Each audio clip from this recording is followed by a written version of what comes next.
નમસ્કાર દર્શક મિત્રો, પાટવી ગુજરાતી ન્યૂઝમાં આપ સૌનું સ્વાગત છે।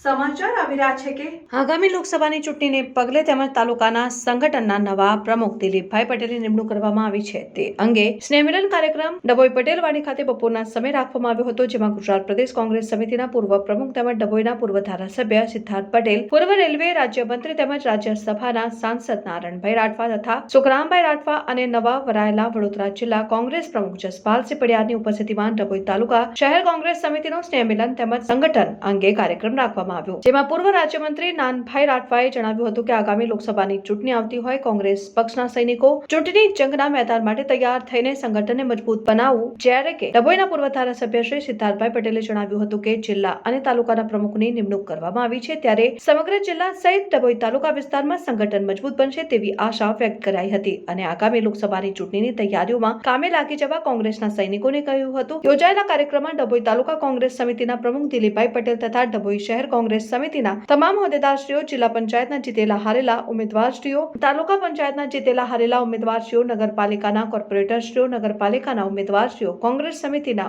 ઓબીસી, એસસી, એસટી, માઇનોરિટી સેલના તમામ હોદ્દેદારશ્રીઓ, મહિલા કોંગ્રેસ સમિતિના હોદ્દેદારશ્રીઓ, યુવા કોંગ્રેસ સમિતિના હોદ્દેદાર ભાઈઓ અને બહેનો તથા વડીલો, કોંગ્રેસ પક્ષના શુભેચ્છકો, કાર્યકરો મોટી સંખ્યામાં મીટિંગમાં ઉપસ્થિત રહ્યા હતા। Reporter Bilal Purawala, Patvi Gujarati news, Dabhoi.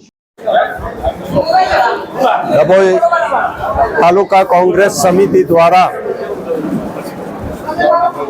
સમગ્ર વિસ્તારના કાર્યકરોનું એક મીટિંગ આજે રાખવામાં આવી હતી।